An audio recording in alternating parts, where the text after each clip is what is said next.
I've always loved old video games. There's something about the nostalgia, the pixelated graphics, the simple but addictive gameplay that modern games just don't capture. I collect themes, especially the obscure ones, the forgotten titles that never made it big. That's how all of this started. A few weeks ago, I was browsing a gaming forum when I found a thread about lost and unreleased games. Most of it was stuff I had heard of before beta versions of famous titles, cancelled projects from well-known developers. But one post caught my attention. It was titled, "Have you played Sad Satan?" The name was familiar.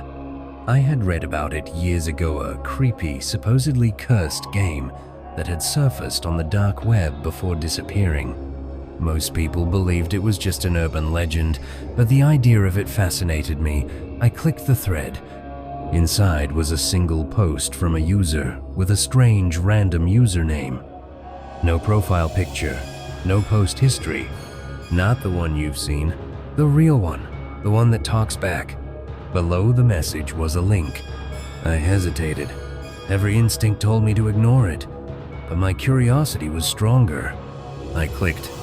The download was small, just a few megabytes. The file name was simply Game.exe. No readme, no setup file, nothing. Just the game. I ran it. The screen went black for a moment, then the title appeared in a jagged, glitchy font. Satan X. Weird. That wasn't the name from the forum post. The game started without any intro screen. Just a dark hallway in pixelated first person. The graphics were crude like an early DOS game, but there was something unsettling about them. The textures were off. The lighting was dim, like the game itself didn't want me to see what was ahead. There was no music, just a low humming static. I moved forward. At first, nothing happened. Just endless hallways turning left and right at random. Then, I found something. A door. It was slightly open, flickering like the game couldn't decide if it was there or not. I pressed a key to push it open. The screen flashed. For a split second, I saw something that wasn't pixelated. A real image. A photograph. It was gone before I could register what it was. I kept going. The game had no instructions, no objective, just corridors that twisted and stretched in unnatural ways. The deeper I went, the worse it got. The walls started shifting, bending like something was breathing beneath them. I turned a corner and there it was, another image flashing on the screen, too fast for me to process. Then the messages started. Keep playing. The words appeared in the top left corner, as if someone had just typed them into a chat window. I didn't type anything back. You're almost there. I felt a chill. Was this part of the game? Some kind of AI interaction? Or was something watching me? I tried to close the game.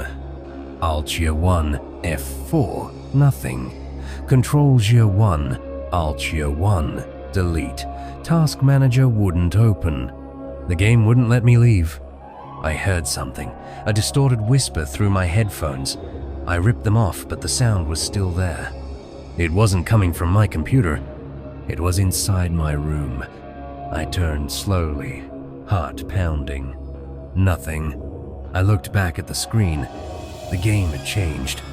The hallway was gone. Now, it was showing a room. My room. Pixelated, but unmistakably mine. The door on the screen creaked open.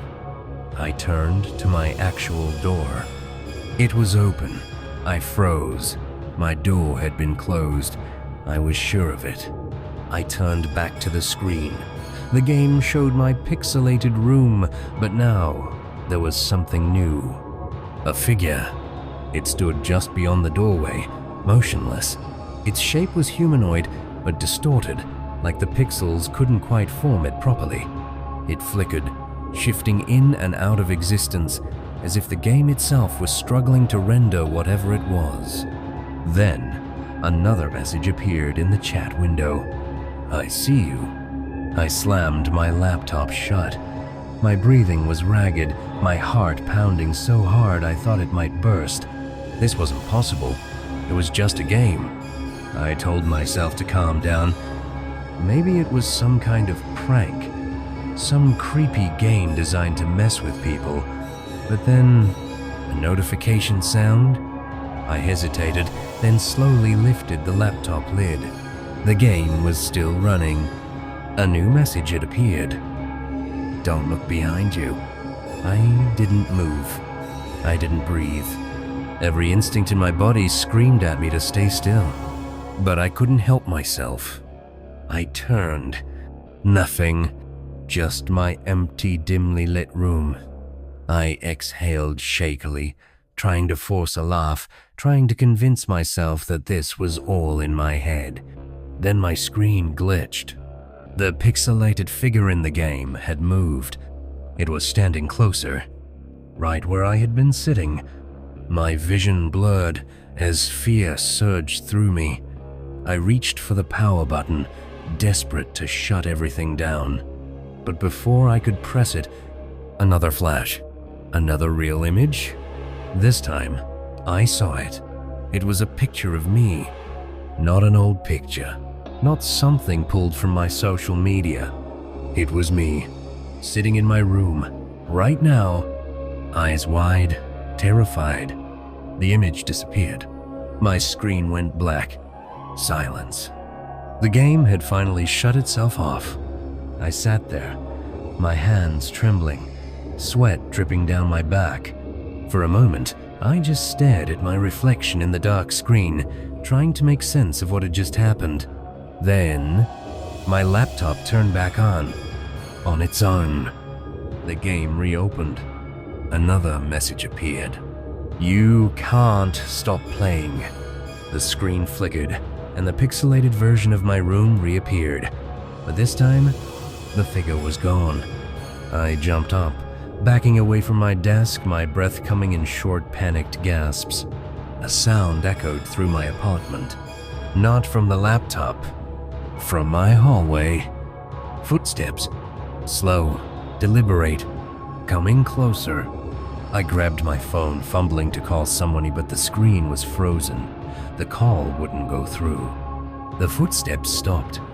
Right outside my door. I held my breath, heart hammering in my chest.